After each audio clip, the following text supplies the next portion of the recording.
नमस्कार दोस्तों, जो हम लोग अपना पूर्वावलोकन की एक सीरीज स्टार्ट किए हुए थे, इसमें ये हमारा तीसरा वीडियो है, जिसमें हम कवर कर रहे हैं भारत का भूगोल।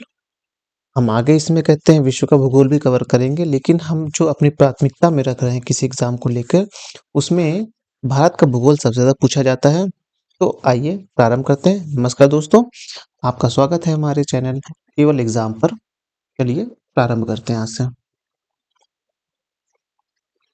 भौतिक विभाजन यानी कि जो भारत का भौतिक विभाजन किस प्रकार से हुआ है, उसमें ये बताया जाएगा इस चैप्टर में। भारत के प्राकृतिक प्रदेश पूरा चुंबकत्वीय अध्ययन की वह शाखा जो चट्टानों, अवसादों एवं निर्माण के समय संरक्षित गुणों का अध्ययन करती है। विज्ञान की वह शाखा प्राचीन भौगोलिक घटनाओं के अध्ययन में सहायक होती है। पृथ्वी के चुंबकीय क्षेत्र का अध्ययन भी पूरा चुंबकत्व के माध्यम से किया जाता है। अल्फ्रेड वेगनर ने महाद्वीपीय विस्थापन सिद्धांत को प्रमाणित करने के लिए पूरा चुंबकीय अध्ययन को आधार बनाया गया है। महाद्वीपीय विस्थापन सिद्धांत के अनुसार भारतीय स्थल पिंड गोंडवाना का भाग है। ये ध्यान रखने की बात है कि भारतीय उपमहाद्वीप जो भारतीय स्थल पिंड है, वो कौन से लैंड से है? वो गोंडवाना लैंड का भाग है। गोंडवाना भूभाग के विशाल क्षेत्र में भारत, ऑस्ट्रेलिया, अफ्रीका, दक्षिणी अमेरिका तथा अंटार्कटिका के क्षेत्र शामिल हैं। मध्यवर्ती मध्यवर्ती मध्यजीवी कल्प में संवाहिनी धाराओं द्वारा गोंडवाना लैंड को अनेक टुकड़ों में विभाजित कर दिया गया।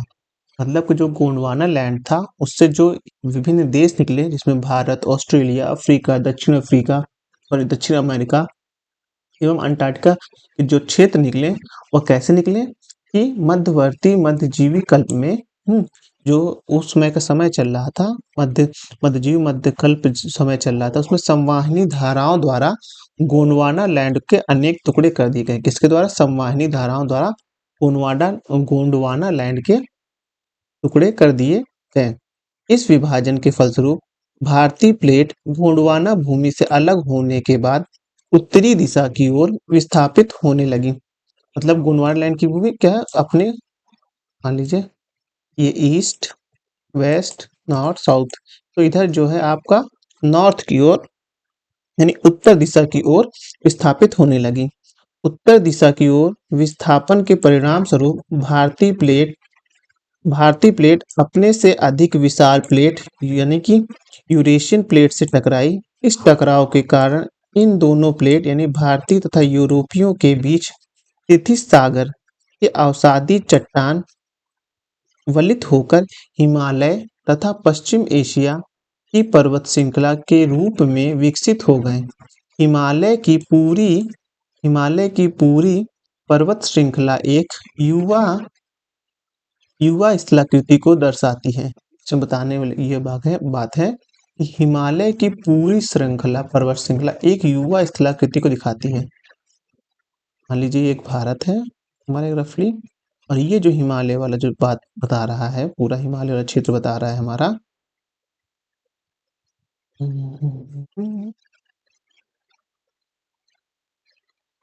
तो हमारा ये हिमालय वाला क्षेत्र बता रहा है। हिमालय की पूरी श्रृंखला जो आप देखेंगे, यहीं पास पूरी उसकी श्रृंखला है।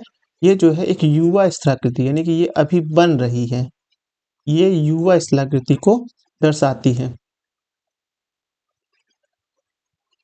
युवा स्थलाकृति को दर्शाती है। इसमें ऊंचे शिखर, गहरी घाटियां तथा तेज बहने वाली नदियां हैं।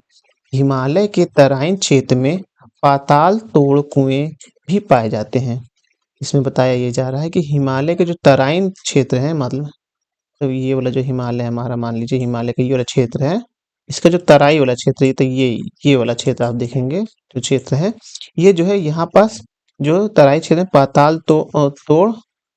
पाताल तोड़ कुएं भी पाए जाते हैं। क्वेश्चन यह बन सकता है कि जो पाताल तोड़ कुएं हैं वो हिमालय के किस क्षेत्र में पाए जाते हैं? उत्तर होगा आपका कि यह तराई वाले क्षेत्र में पाए जाते हैं।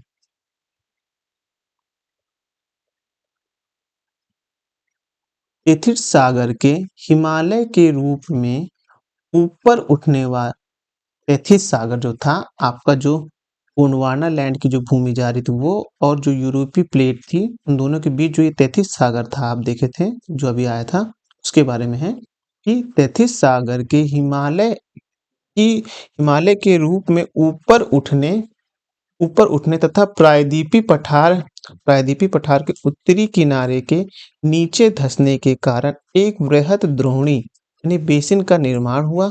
समय के साथ साथ यह बेसिन उत्तर के पर्वतों एवं प्रायद्वीपीय पठारों से बहने वाली नदियों के अवसादी निक्षेपण द्वारा धीरे धीरे भर गया। इस प्रकार जलोढ़ निक्षेपण से निर्मित एक विस्तृत समतल भूभाग भारत के उत्तरी मैदान के रूप में विकसित हो गया। भूगर्भिक रूप से प्रायद्वीपीय पठार पृथ्वी की सतह का प्राचीनतम भाग है। मतलब कि जो प्रायद्वीपीय हमारा जो पोर्शन है, इसको हम दिखाते हैं आपको मैं क्या बोलना चाह रहा है। सपोज करिए यहाँ मैं बना दे रहा हूँ, ये हमारा भारत है। ये वाला हिस्सा आप देखेंगे जो प्रायद्वीपीय यानी जहाँ पर समुद्र है, ये पूरा हिस्सा आप देखेंगे, जो ये वाला पूरा पोर्शन है जो हमारा है, वो प्रायद्वीपीय पठार जो है प्राचीन पृथ्वी की सतह का प्राचीनतम भाग है। यानी कि ये जो पृथ्वी जिस वक्त बनी थी उस वक्त का ये भाग है जो हमारा प्रायद्वीपीय भारत कहलाता है। वही इस लाइन में बोलना चाह रहा है।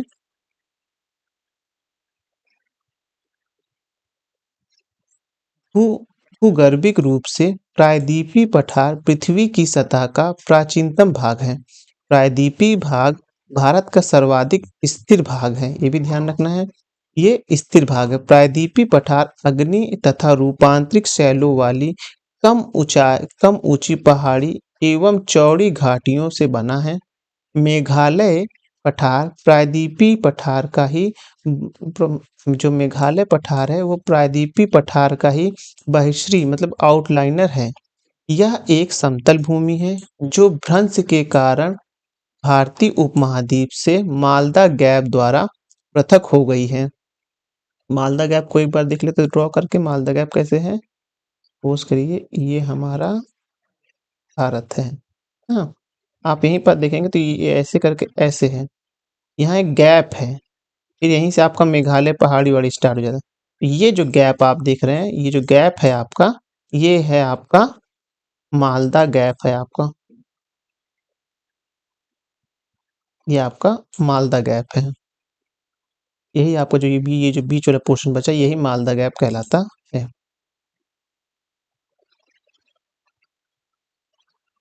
प्रायद्वीपीय जो भाग है मालदा गैप से पृथक होता है। भारत के पश्चिमी तट का निर्माण भूमि के उत्थान एवं निर्गमन के कारण हुआ है। यानी कि भारत के पश्चिमी तट जो है, मतलब कि ये हो गया पूर्वी तट आपका, ये हो गया पश्चिमी तट। तो ये जो तट की बात कर रहे हैं, ये वाला पोर्शन आपका उत्थान एवं निर्गमन से हुआ है। ये जो है आपका उत्थान एवं निर्गमन से ये पार्ट बना हुआ है, यही इसमें बताना चाह रहा है। भारत की भूमि बहुत अधिक भौतिक विभिन्नताओं को दर्शाती है। इसलिए भारत को 4 प्राकृतिक प्रदेशों में विभाजित किया जाता है। ये हैं उत्तर का उत्तर का पर्वतीय क्षेत्र, यानी ये जो क्षेत्र है आपका ये पर्वतीय क्षेत्र। फिर आते हैं विशाल मैदान, ये वाला पूरा पोर्शन जो आप देखेंगे ये पूरा पोर्शन विशाल मैदान। फिर प्रायद्वीपीय पठार, यानी ये जो पूरा पोर्शन आप देखेंगे ये आपका ये है प्रायद्वीपीय पठार। और उसके बाद आपके आते हैं तटीय एवं द्वीप, यानी जो ये तट का एरिया पूरा देख लीजिए ये वाले, और ये द्वीप जो इसमें आते हैं ये छोटे छोटे द्वीप आप देख रहे हैं ये सब द्वीप। इस प्रकार से भारत को 4 भाग में विभाजित किया गया। कैसे? हाँ, उत्तर का पर्वतीय क्षेत्र, फिर विशाल मैदान, फिर आपका आता है पठारी, विशाल मैदान के बाद फिर प्रायद्वीपीय भारत आता है जो ये वाला ऑप्शन है, फिर आता है तटीय, फिर आता है द्वीपीय क्षेत्र में आपको। हाँ, इसके अतिरिक्त भारत को शैल स्तर क्रम यानी उच्चावच और विवर्तनिकी पराक्रमों के आधार पर 3 प्रमुख और 6 उपभौतिक भू आकृतिक क्षेत्रों में बांटा गया है। धारवाड़ क्रम की चट्टानों का निर्माण अग्नि क्रम की चट्टानों के रूपांतर अथवा भ्रंशन से हुआ। ये जो शिलाएं हैं अत्यधिक धात्विक हैं, जिसमें सोना, लोहा, मैग्नीशियम, अभ्रक, कोबाल्ट, क्रोमियम, तांबा, टंगस्टन, सीसा आदि के खनिज प्राप्त होते हैं। कुडप्पा क्रम की चट्टानों का निर्माण धारवाड़ क्रम की चट्टानों के बाद हुआ है। विंध्यन क्रम की चट्टानों का निर्माण कुडप्पा क्रम की चट्टानों के बाद हुआ है। कुडप्पा से फिर से देख ले, कुडप्पा क्रम की चट्टानों का निर्माण धारवाड़ क्रम की चट्टानों के बाद हुआ है। यानी कि पहले कुडप्पा हुआ है, उसके बाद धारवाड़ हुआ है। कुडप्पा, धारवाड़, उसके बाद विंध्यन की चट्टानों का कुडप्पा के चट्टानों के बाद हुआ है, फिर उसके बाद विंध्यन। जो विंध्यन क्रम की चट्टानों का निर्माण कुडप्पा क्रम के चट्टानों के बाद हुआ है। हाँ, इसमें इसमें चूने का पत्थर, बलुआ पत्थर, चीनी मिट्टी तथा वर्ण मिट्टी प्राप्त होती है। विंध्यन क्रम की चट्टानों के काफी समय बाद गोंडवाना क्रम की चट्टानों का निर्माण हुआ है। भारत का अधिकांश कोयला गोंडवाना क्षेत्र से ही प्राप्त होता है। कहने का मतलब ये है कि भारत का जो अधिकांश कोयला होता है वह गोंडवाना क्षेत्र से प्राप्त होता है। ये ध्यान रखने वाले, ये क्वेश्चन में पूछा जाएगा कि भारत का अधिकांश कोयला किस क्रम की चट्टानों से पाया जाता है, तो उसका आंसर होगा गोंडवाना क्रम की चट्टानों से प्राप्त होता है। इस क्षेत्र का कोयला उच्च श्रेणी का होता है। ऐसे यूपीएससी एक क्वेश्चन बना देगा कि भारत में कोयले के से अधिकांश उत्पादन निम्न ऑप्शन से होते हैं। पहला ऑप्शन बना देगा कि ये गोंडवाना क्रम की चट्टानों से पाया जाता है। दूसरा बना देगा आपका कि ये आपका जो है यहाँ का जो कोयला पाया जाए वो निम्न कोटि का होता है। तो ये गलत हो जाएगा। यहाँ का जो गोंडवाना लैंड की जो क्षेत्र से जो कोयला प्राप्त होता है वह उच्च कोटि का कोयला होता है।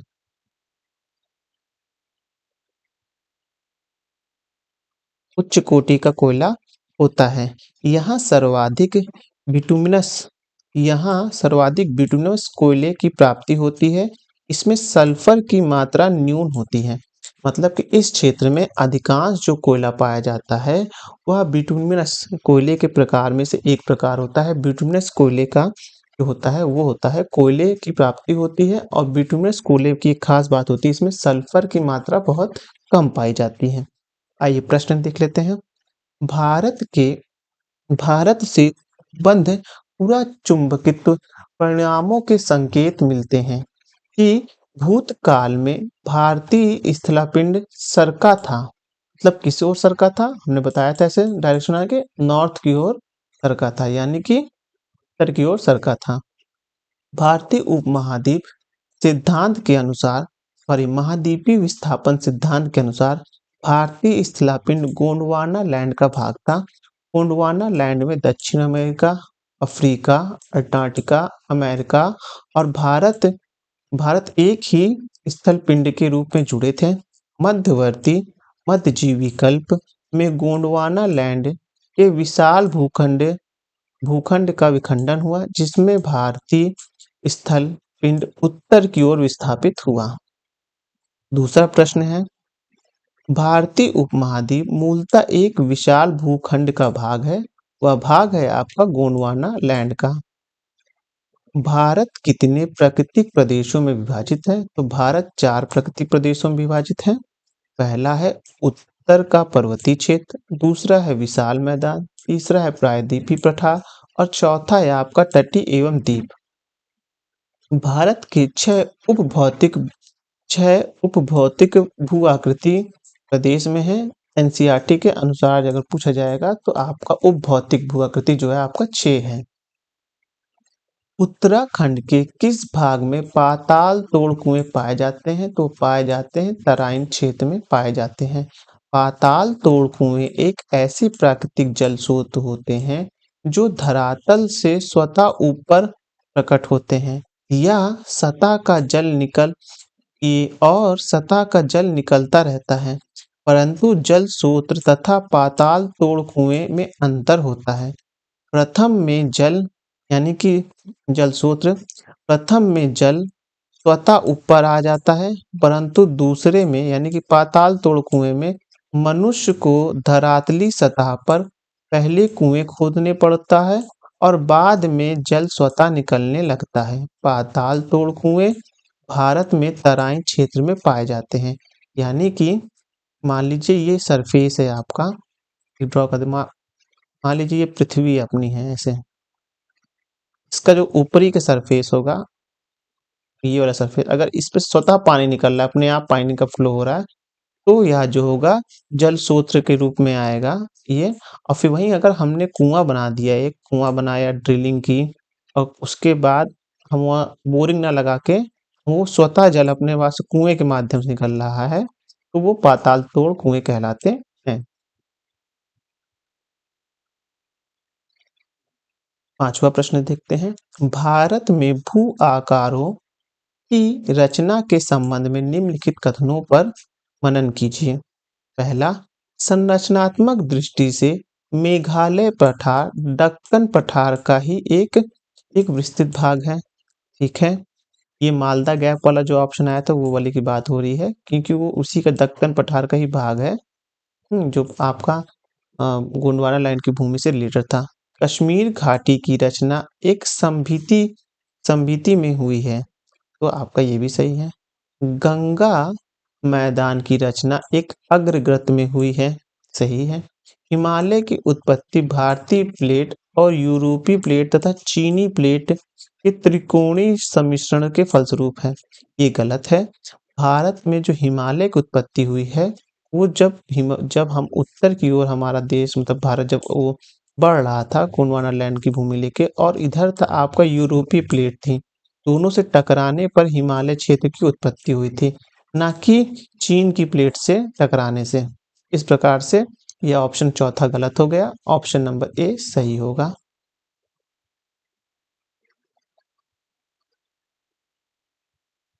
मेघालय पठार प्रायद्वीपीय पठार का एक बहिश्रेणी यानी आउटर है।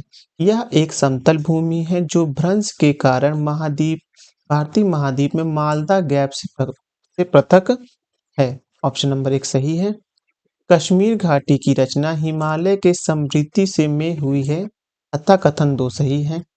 स्वे स्वेस के अनुसार गंगा के विशाल मैदान की उत्पत्ति तब हुई जब प्रायद्वीपीय से दृढ़ भूखंड ने हिमालय के दक्षिण की ओर प्रसार को रोका, तो हिमालय के उच्च वलन के समक्ष एक अग्रगत पैदा हो गया। यह अग्रगत एक विशाल भूसन्नति की भांति है। हिमालय से निकलने वाली नदियों द्वारा निरंतर लाए जाने वाले अवसाद से यह अग्रभूत धीरे धीरे भरता रहा। बाद में इस विशाल मैदान का निर्माण हो गया। हिमालय की उत्पत्ति भारतीय प्लेट और यूरोपीय प्लेट के टक्कर से हुई है। चीनी प्लेट का विवरण प्लेट टेक्टोनिक सिद्धांत में नहीं है। प्रश्न नंबर 6 देख लेते हैं। निम्न में से कौन सा कथन असत्य है? इसमें पूछ रहा है असत्य यानी कौन सा कथन गलत है। भौतिकी दृष्टि से प्रायद्वीपीय पठार भारत का सबसे प्राचीनतम पठार है। भौतिकी दृष्टि से प्रायद्वीप सही है, क्योंकि यह पृथ्वी के निर्माण कालीन जब निर्माण हो रहा था उस वक्त की चट्टान है। ठीक है, ये ऑप्शन सही है। तो इसका मतलब ये जो उत्तर पूछ रहा है कौन सा असत्य है, ये नहीं होगा। दूसरा है, हिमालय विश्व के सबसे नवीन वलित यानी फोल्ड पर्वतों का प्रदर्शित करता है। सही है, हमने बताया था ये एक युवा पर्वत है जो अभी भी वलल है, मतलब कि जो अभी और भी ऊंचा हो रहा है, वलित हो रहा है। तीसरा ऑप्शन देखते हैं।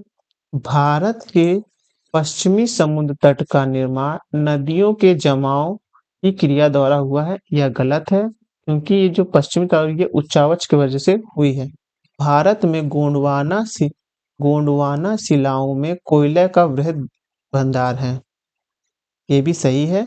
और यहाँ ब्यूटेनियस नाम के गोले जो पाए जाते हैं जिसमें सल्फर की मात्रा कम होती है वो है। ये पढ़ लेते हैं। भारत के पश्चिमी, थोड़ा रफ कर देते हैं। भारत के भारत के पश्चिमी समुद्र का तट का निर्माण जमाव क्रिया से नहीं बल्कि भूमि के उत्थान एवं निर्गमन के कारण हुआ है। भारत में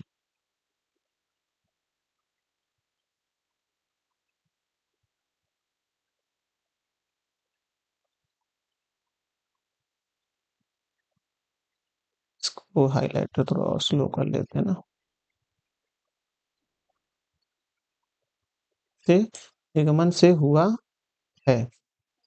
चल ही नहीं रहा है, पता नहीं क्यों। चलिए रफ कर देते हैं, सिर्फ पेन यूज कर लेते हैं। से हुआ है। भारत में कोयले का विशाल भंडार यहाँ के गोंडवाना शैल में पाया जाता है। हिमालय विश्व के सबसे नवीन वलित पर्वतों में से एक है। भौतिकी दृष्टि से प्रायद्वीपीय क्षेत्र भारत का सबसे प्राचीन भाग है, इसलिए ऑप्शन नंबर सी जो है वो असत्य हो जाएगा, क्योंकि यहाँ नदियों के कारण इसका निर्माण नहीं हुआ है, बल्कि इसका निर्माण जो हुआ है वो उत्थान एवं निर्गमन के कारण हुआ है। दो सूची दी गई है, दोनों का मेल कराना है। दक्कन ट्रैप आपका, फिर पश्चिमी घाट, दक्कन ट्रैप, फिर पश्चिमी घाट, फिर अरावली और नर्मदा तापी जलोढ़ निक्षेपण, फिर उत्तर नूतन काल, प्री कैम्ब्रियन काल, फिर आया क्रिटेशियन आदि नूतन, कैम्ब्रियन और टेनूदन। तो जो आप ऑप्शन नंबर ए देख रहे हो दक्कन ट्रैप जो है वह आपका जो है क्रिस्टेशियन अति नूतन काल से है। फिर वहीं आप देखेंगे पश्चिमी घाट जो है उत्तर नूतन काल से है। उसके बाद आएगा अरावली, अरावली श्रेणियां जो है आपका वह है प्री कैम्ब्रियन काल की। फिर उसके बाद आएगा नर्मदा तापी जलोढ़ जो आएगा वो आएगा आपका अत्यंत नूतन से। ये दिया हुआ है, 1997 में आईएएस प्री में क्वेश्चन पूछा था। 8वां क्वेश्चन देखते हैं। केरल का कुड्डानाट या कुड्डूनाडु प्रसिद्ध है। मीठे पानी की झील के लिए, भारत की न्यूनतम ऊंचाई वाले क्षेत्र के लिए, एक प्रवाल द्वीप के लिए, भारत के सबसे पश्चिम में स्थित बिंदु के लिए। भारत में स्थित सबसे पश्चिमी बिंदु जो है गोरमाथा जो है आपका वो गुजरात में है। और ये एक प्रवाल भित्ति है, जाहिर सी बात है केरल में तो कहीं प्रवाल भित्ति से नाम नहीं आया, तो इसलिए एक मोटा मोटा ऑप्शन ये दोनों हटा सकते हैं। फिर आएगा मीठे पानी की झील के लिए, ये नहीं है, बल्कि भारत के सबसे न्यूनतम ऊंचाई वाले क्षेत्र में जो केरल का कुडानाड आता है वह प्रसिद्ध है, किस लिए? भारत में न्यूनतम ऊंचाई वाले क्षेत्र के लिए। नवा क्वेश्चन है, निम्नलिखित में से कौन सा मरुस्थल है? हाँ, कौन सा मरुस्थल है? सिंधु क्षेत्र, गंगा क्षेत्र, असम क्षेत्र और मध्य भारत क्षेत्र। तो मरुस्थल के रूप में इसमें सिंधु क्षेत्र को माना जाएगा। भारत का विशाल मरुस्थलीय भाग थार का मरुस्थल है, जिसका विस्तार भारत के राजस्थान राज्य तथा पाकिस्तान में है। लगभग 2 लाख वर्ग किलोमीटर विस्तृत इस क्षेत्र में पश्चिम में सिंधु द्वार संचित क्षेत्र है। निम्नलिखित में से कौन सा जिला धारवाड़ भूस्तरीय रचना वाला नहीं है? वह नहीं है रोहतास आपका। निम्नलिखित में से कौन सी चट्टान प्रणाली भारत में नवीनतम है? वह नवीनतम जो है आपका गोंडवाना लैंड की नवीनतम चट्टान प्रणाली है। धारवाड़ क्रम की चट्टानों का निर्माण आर्कियन का क्रम की चट्टानों के रूपांतरण तथा भ्रंश से हुआ है।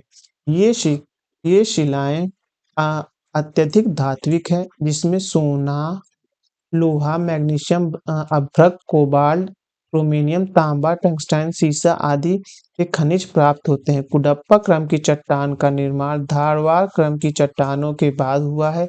विंध्यन क्रम की चट्टानों का निर्माण कुडप्पा क्रम की चट्टानों के बाद हुआ है। इसमें चूना के पत्थर, बलुआ पत्थर, चीनी मिट्टी और वण मिट्टी प्राप्त है। विंध्यम क्रम की चट्टानों के काफी काफी समय बाद गोंडवाना क्रम की चट्टानों का निर्माण हुआ है।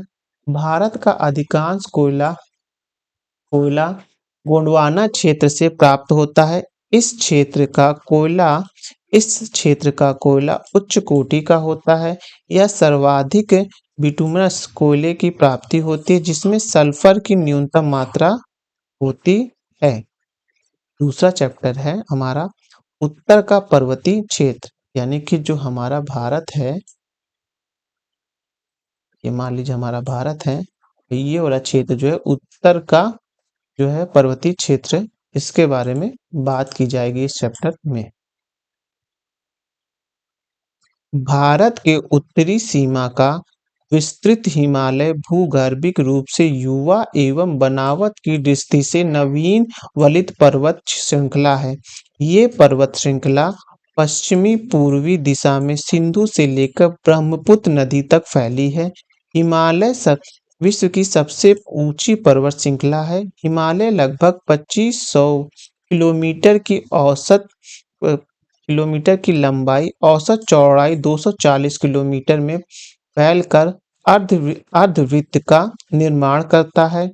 इसकी चौड़ाई कश्मीर में 400 किलोमीटर एवं अरुणाचल प्रदेश में 150 किलोमीटर है। भारत की प्रमुख हिमालय राज्य केंद्र शासित प्रदेश जम्मू और कश्मीर, लद्दाख, हिमाचल प्रदेश, उत्तराखंड, सिक्किम, अरुणाचल प्रदेश, मेघालय, नागालैंड, मणिपुर, मिजोरम और त्रिपुरा हैं। इसके अलावा असम और पश्चिम बंगाल के पहाड़ी क्षेत्र भी इसी के अंतर्गत आते हैं।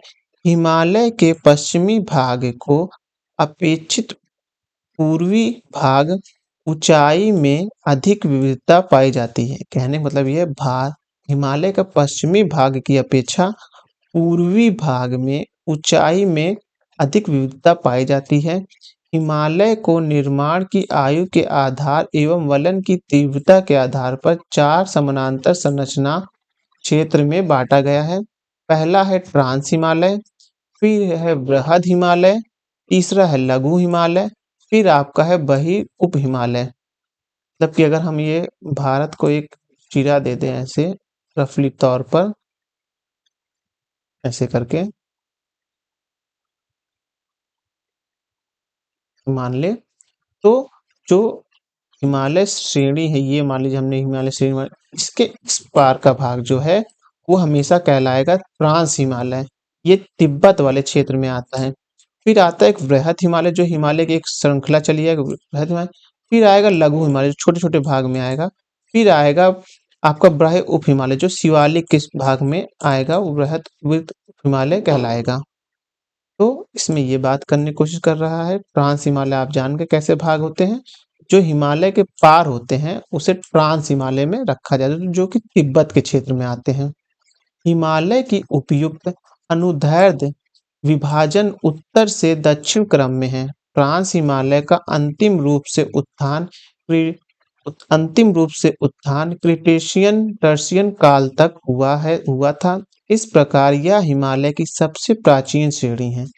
हिमालय की अन्य श्रेणियों का उत्थान टर्शियरी काल के विभिन्न युग में हुआ है, जिसमें वृहद हिमालय या महान हिमालय, हिमालय की दूसरी प्राचीन श्रेणियां, इसका निर्माण ओलिगोसीन युग यानी कि 25 से 40 मिलियन वर्ष पूर्व में हुआ था।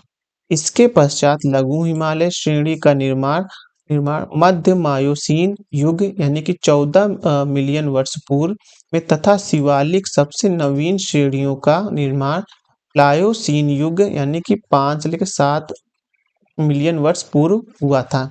हिमालय के उत्तरी भाग में स्थित श्रृंखला को हिमालय के उत्तरी भाग में स्थित श्रृंखला को महान या आंतरिक हिमालय या हिमाद्री कहते हैं। यह सबसे अधिक सतत श्रृंखला है, जिसमें लगभग 6000 मीटर की औसत ऊंचाई वाले सर्वाधिक ऊंचे शिखर हैं। महान हिमालय स्थित एवरेस्ट विश्व की सबसे सर्वोच्च चोटी है। यह नेपाल तथा तिब्बत की सीमा पर स्थित है। यह नेपाल तथा तिब्बत की सीमा पर स्थित है। कंचनजंगा हिमालय पर्वत श्रृंखला में स्थित विश्व की तीसरी सबसे ऊंची चोटी है। पहली चोटी है हमारा माउंट एवरेस्ट, दूसरा है केटू और तीसरा है हमारा कंचनजंगा। यह पूर्व में तीस्ता नदी और पश्चिम में तामूर नदी के बीच है। यानी जो कंचनजंगा है हमारा, वो पूर्व में तीस्ता नदी और पश्चिम में तामूर नदी के बीच स्थित है। कंचनजंगा पूर्व नेपाल और भारत के सिक्किम राज्य की सीमा पर स्थित है। कंचनजंगा अगर देखा जाए स्थिति भारत के अनुसार, तो वो पूर्व में नेपाल और भारत के सिक्किम राज्य की सीमा पर स्थित है। अन्नपूर्णा चोटी की स्थिति उत्तर मध्य नेपाल में है। धौलागिरी चोटी भी नेपाल के मध्य में स्थित है। हिमालय महान हिमालय के वलन की प्राकृतिक असममिति यानी एसिमिटिकल मतलब कि ऐसे समझिए कि ऐसे ये ऐसे एसिमिटिकल है। महान हिमालय की वलन की प्रकृति एसिमिटिकल यानी असम्मति है। हिमालय के इस भाग को क्रोड यानी ग्रेनाइट्स का बना है। यह श्रृंखला हमेशा बर्फ से ढकी रहती है। इसमें बहुत सी हिमानी का प्रभाव होता है। इसलिए भारत से निकलने वाली नदियां सतत वाहिनी हैं। महान हिमालय के दक्षिण में स्थित श्रृंखला को लघु हिमालय या मध्यम हिमालय कहते हैं। इसका निर्माण मुख्यतः अत्यधिक संपीड़न तथा परिवर्तित शैल से हुआ है। इसकी ऊंचाई 3700 मीटर से लेके 4500 मीटर के बीच तथा 60 से 80 किलोमीटर चौड़ी है। मध्य हिमालय में पीर पंजाल श्रृंखला सबसे लंबी श्रृंखला है। धौलाधर एवं महान भारत श्रृंखला भी महत्वपूर्ण है। इसी श्रृंखला में कश्मीर की घाटी तथा हिमालय के कांडला और कुल्लू की पहाड़ी स्थित है। हिमालय की सबसे बाहरी श्रृंखला को शिवालिक कहा जाता है। इसकी चौड़ाई 10 से 50 किलोमीटर और ऊंचाई 900 से लेकर 1100 मीटर के बीच है। ये श्रृंखला उत्तर में स्थित मुख्य हिमालय की श्रृंखला में नदी द्वारा लाई गई असंपीड़ित अवसादों से बनी है। निम्न हिमालय यानी कि लघु हिमालय तथा शिवालिक हिमालय के बीच स्थित लंबवत घाटी को दून के नाम से जाना जाता है। तो दून के नाम से किसे जाना जाता है? वह लघु हिमालय और शिवालिक हिमालय के मध्य के जो भाग होते हैं उसे लंबवत घाटी को दून के नाम से जाना जाता है। कुछ प्रसिद्ध दून जैसे देहरादून, कोटली दून एवं पाटली दून। शिवालिक क्षेत्र के गिरिपद यानी फुट हिल्स क्षेत्र में पश्चिम में सिंधु से पूर्व में तीस्ता के बीच फैले समतल मैदान को भाबर कहा जाता है। यानी कि सिंधु और तीस्ता के क्षेत्र में फैले मैदान को क्या कहते हैं? भाबर। याद रखिएगा, भाबर कहा जाता है। भाबर कहा जाता है। यह सामान्यतः 8 से 16 किलोमीटर चौड़ी हिमालय नदियों द्वारा अचानक ढाल भंग होने के कारण शिवालिक अग्र क्षेत्र में की गई कंकड़ और बजरी के जमाव से निर्मित मेखला है। कंकड़ और बजरी की सांद्रता इतनी अधिक होती है कि समुचित नदी इसमें लुप्त हो जाती है। और धरातल पर केवल सूखी घाटियां ही दिखाई देती हैं। भाबर मैदान की चौड़ाई पूर्व में कम तथा पश्चिम में अधिक है। भाबर मैदान की चौड़ाई पूर्व में कम तथा पश्चिम में अधिक पाई जाती है।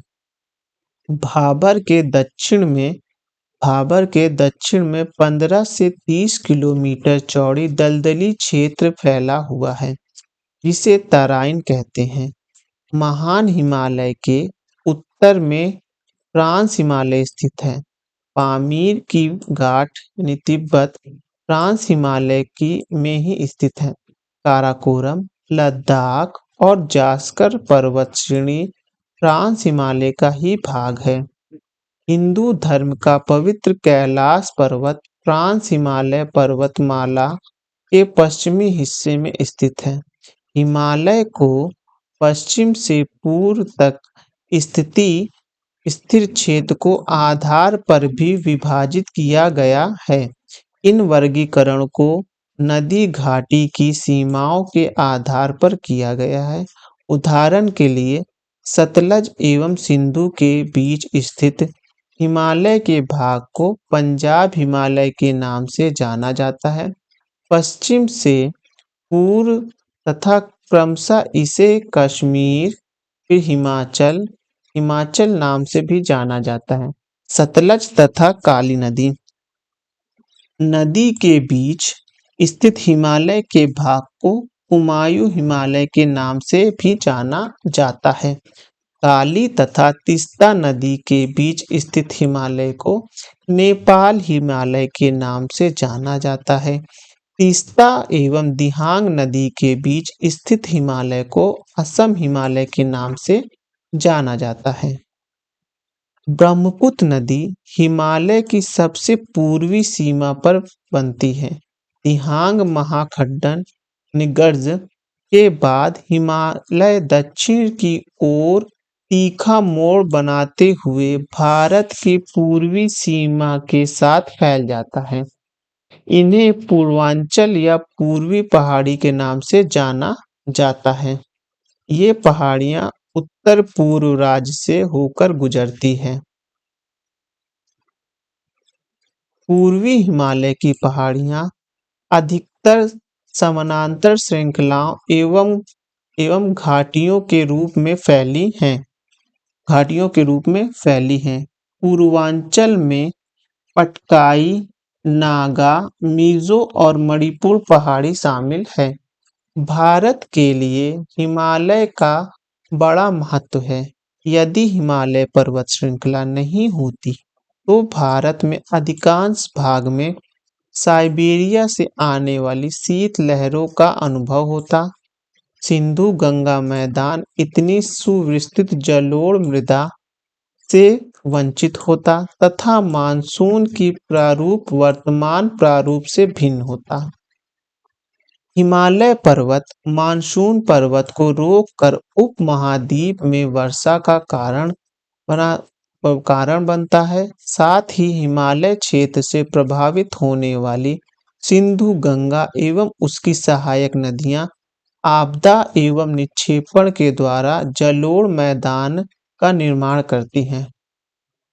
अटल टनल जो कि 9.02 किलोमीटर लंबी अटल टनल हिमालय के पूर्वी पीर पंजाब श्रृंखला में स्थित है।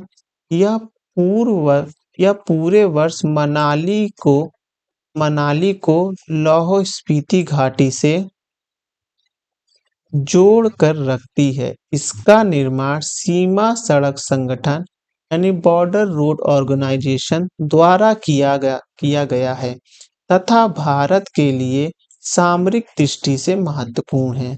वर्ष 2002 में तत्कालीन प्रधानमंत्री अटल बिहारी वाजपेयी ने इस टनल की पहुंच सड़क की आधारशिला रखी थी। 3 अक्टूबर 2020 को रोहतांग यानी हिमाचल प्रदेश में प्रधानमंत्री नरेंद्र मोदी ने अटल टनल का उद्घाटन किया। हिमालय के अनुदैर्घ्य उत्क्रम देख लेते हैं। हिमालय के कई अनुदैर्ध्य उत्क्रम एवं भ्रंश दरार पाए जाते हैं। दक्षिण से उत्तर दक्षिण से उत्तर बढ़ने पर मैनक्राफ्ट स्थल मिलता है। मैन फ्रंट स्थल एवं मैन बाउंड्री फ्रंट फ्लोट के मध्य उप हिमालय शिवालिक का विस्तार है।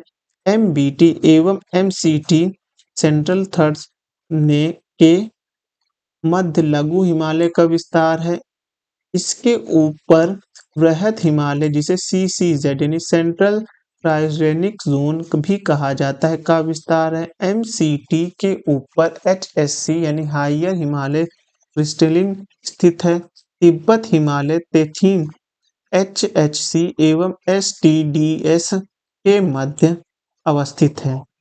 इसके उत्तर में सिंधु सांगपो सिंचन क्षेत्र अवस्थित है। आईटीएसजेड के उत्तर में ट्रांस हिमालय है। इस उत्क्रम क्षेत्र की अवस्थिति एवं हिमालय भौगोलिक संरचना के कारण यह भारत का सर्वाधिक सघनता वाला भूकंपीय क्षेत्र बन जाता है। इस क्षेत्र में प्लेटों के संचलन के कारण भूकंप प्रवण होता है। कथन है, कारण है, देखना है क्या सही है। हिमालय से निकलने वाली सभी नदियां सतत वाहिनी हैं, क्योंकि हिमालय अपनी वर्षा का अधिकांश दक्षिण पश्चिम मानसून से प्राप्त करता है। यह जो दक्षिण पश्चिम मानसून है यह गलत है। इस प्रकार से ऑप्शन नंबर सी जो होगा पश्चिम यह सही नहीं है। दक्षिण पश्चिम ये वाले मानसून जो ये आपका दक्षिण है पश्चिम ये वाले मानसून से जो बी वाला ऑप्शन सही निकलेगा, लेकिन इसकी एक दूसरे की व्याख्या नहीं करता है। हिमालय से निकलने वाली सभी नदियां सहतवाहिनी हैं। इसका प्रमुख कारण इन नदियों से उद्गम स्रोत हिमालय में स्थित होता है। हिमालय अपनी वर्षा का अधिकांश भाग दक्षिण पश्चिम मानसून से ही प्राप्त करता है। कथन एवं कारण दोनों सत्य है, परंतु कारण कथन की सही व्याख्या नहीं करता है। कथन कारण वाला ये भी प्रश्न है। हिमालय से निकलने वाली नदियां सहतवाहिनी हैं। हिमालय नदियों का उद्गम स्रोत हिमालय में स्थित है, तो ऑप्शन नंबर बी सही होगा, क्योंकि ये सही व्याख्या कर रहा है। हिमालय की रचना समानांतर वलन श्रेणी से हुई है, जिसमें से प्राचीनतम श्रेणी है वह है वृहद हिमालय क्षेत्र की। यदि हिमालय पर्वत श्रेणी नहीं होती तो भारत पर सर्वाधिक संभावित भौगोलिक प्रभाव क्या होता? देश के अधिकांश भाग में साइबेरिया से आने वाली शीत लहरों का अनुभव होता। सही है। सिंधु गंगा मैदान इतनी सुविस्तृत जलोढ़ मृदा से वंचित होता। ये भी सही है। मानसून का प्रतिरूप वर्तमान प्रारूप से भिन्न होता। ये भी सही है। पांचवा क्वेश्चन है, उत्तर भारत में उप हिमालय क्षेत्र के सहारे फैले समतल मैदान को कहा जाता है। वह कहा जाता है भाबर का मैदान कहा जाता है। हिमालय का पर्वत पादरी क्षेत्र प्रदेश है वह है आपका शिवालिक क्षेत्र है। शिवालिक पहाड़ी निम्न में से किसका हिस्सा है? वह हिस्सा यह है आपका हिमालय का। शिवालिक श्रेणी का निर्माण हुआ सेनोजोइक काल में। शिवालिक श्रेणी की ऊंचाई है वह है 900 से लेके 1100 मीटर के बीच इसकी ऊंचाई है। कुमायूं हिमालय निम्नलिखित में से किन नदियों के बीच स्थित है? कुमायूं हिमालय जो है आपका वह सतलज एवं काली नदी के मध्य स्थित है। शिवालिक शैल समूह के दक्षिण में भाबर क्षेत्र उदाहरण है वह है गिरिपद की स्थिति का। जब आप हिमालय की यात्रा करेंगे तो आप निम्नलिखित को देखेंगे। पहला देखेंगे आप गहरे गड्ढे देखेंगे, यू घुमाव वाली नदी निर्माण देखेंगे, समतल पर्वतीय क्षेत्र देखेंगे, भूस्खलन के लिए उत्तरदायी तीव्र ढाल प्रवणता देखेंगे। निम्नलिखित नीचे दिए गए जम्मू कश्मीर का मानचित्र की जांच करें। 1, 2, 3 और 4 से अंकित पर्वत श्रेणियां क्रमशः हैं। वह हैं काराकोरम, लद्दाख, जास्कर और पीर पंजाल। लघु हिमालय क्षेत्र जम्मू कश्मीर 31 को दिए गए श्रेणियों के मानचित्र जो अंतर श्रेणी क्रम का एक प्रकार है। लघु हिमालय स्थित है, वह स्थित आपका शिवालिक और महान हिमालय के बीच में लघु हिमालय स्थित है। 15वां क्वेश्चन है, पश्चिमी भाग में हिमालय की श्रेणियों का दक्षिण से उत्तर की ओर निम्नलिखित में से कौन सा क्रम सही है? वह क्रम सही है आपका शिवालिक, लघु हिमालय, महान हिमालय और महान हिमालय। निम्नलिखित में से कौन सबसे नवीन पर्वत श्रेणी है? तो सबसे नवीन पर्वत श्रेणी जो है वह आपकी शिवालिक की श्रेणी है। अधोलिखित उच्चावच आकृति पर ध्यान दीजिए। जास्कर पर्वत श्रेणी, धौलाधर पर्वत श्रेणी, लद्दाख पर्वत श्रेणी की काराकोरम पर्वत श्रेणी, यानी उच्चावच इसमें सबसे ज्यादा है। वह आपका ऑप्शन नंबर जो ए है सेकंड, यानी कि सबसे पहले आप धौलाधर पर्वत श्रेणी देखेंगे, फिर जास्कर देखेंगे और उसके बाद आप देखेंगे लद्दाख, फिर काराकोरम। निम्नलिखित में से उत्तर दिशा की ओर के क्रम वाली पर्वत श्रेणी निम्नलिखित में से है। वह है आपका पीर पंजाल पर्वत श्रेणी, जास्कर पर्वत श्रेणी, लद्दाख पर्वत श्रेणी और काराकोरम पर्वत श्रेणी। हमको इस तरफ की ओर बढ़ना है। निम्नलिखित समूह में कौन सा पूर्व से पश्चिम की ओर पर्वत शिखर का सही क्रम है? वह क्रम है कंचनजंगा, एवरेस्ट, अन्नपूर्णा और धौलाधर। उत्पत्ति की दृष्टि से निम्नलिखित पर्वत श्रेणियों में सबसे नवीनतम कौन सी है? वह सबसे नवीनतम जो आप देखेंगे वह पटकोई श्रेणी है। निम्नलिखित राज्यों में कौन सा पटकोई पहाड़ियों में संलग्न नहीं है? वह नहीं है त्रिपुरा में संलग्न नहीं है। कहाँ नहीं संलग्न है? वो त्रिपुरा में संलग्न नहीं है। पीर पंजाल श्रेणी पाई जाती है, वह पाई जाती है जम्मू एवं कश्मीर में। अटल टनल के संबंध में निम्नलिखित कथनों पर विचार कीजिए और कौन सा सही है। इसका निर्माण सड़क सीमा संगठन द्वारा किया गया है, सही है। यह मनाली और लाहौल स्पीति घाटी को जोड़ती है, यह भी सही है। यह हिमालय के पीर पंजाल पर्वत श्रृंखला के मध्य स्थित है, ये भी सही है। यह भारत के लिए सामरिक दृष्टि से भी महत्वपूर्ण है। क्वेश्चन नंबर 24 देखेंगे। निम्न हिमालय पर्वत श्रेणियों में से किस पर्वत श्रेणी को अटल टनल पार करती है? वह करती है पूर्वी पंजाल को। निम्नलिखित दो पर्वत श्रेणियों के मध्य कश्मीर घाटी स्थित है, वह है बृहद हिमालय और पीर पंजाल। कश्मीर घाटी स्थित है, वो है पीर पंजाल और हिमाद्री पर्वत श्रेणियों के मध्य। निम्नलिखित में से कौन अक्साई चीन का भाग है? अक्साई चीन का भाग जो है लद्दाख का पठार है। ग्रेट हिमालय की ऊंचाई क्या है? तो ग्रेट हिमालय की ऊंचाई 8,850 मीएलएस है। हिमाचल पर्यायवाची है, पर्यायवाची है, वह है मध्य हिमालय का। निम्नलिखित कथनों पर विचार कीजिए। भारत में हिमालय केवल 5 राज्यों में फैला हुआ है, जो कि गलत है। पश्चिमी घाट केवल 5 राज्यों में फैला है, जो कि ये भी गलत है। पुलिकट झील केवल 2 राज्यों में फैली है, यह सही है। एक्सप्लेनेशन देख लेते हैं इसका हम लोग। क्योंकि ये आईएएस प्री 2017 में आया हुआ क्वेश्चन है। भारत की प्रमुख हिमालय राज्य, केंद्र शासित प्रदेश जम्मू और कश्मीर, लद्दाख, हिमाचल प्रदेश, उत्तराखंड, सिक्किम, अरुणाचल प्रदेश, मेघालय, नागालैंड, मणिपुर, मिजोरम और त्रिपुरा हैं। इसके अलावा असम के पश्चिम बंगाल के पहाड़ी क्षेत्र भी इसके अंतर्गत आते हैं। अतः हिमालय का 5 से अधिक राज्यों में विस्तार है। पश्चिमी घाट गुजरात, महाराष्ट्र, गोवा, कर्नाटक, तमिलनाडु एवं केरल राज्य में फैला हुआ है। इस प्रकार इसका विस्तार 6 राज्यों में है। पुलिकट भारत का दूसरा सबसे बड़ा चिल्का के बाद लेंगुर है।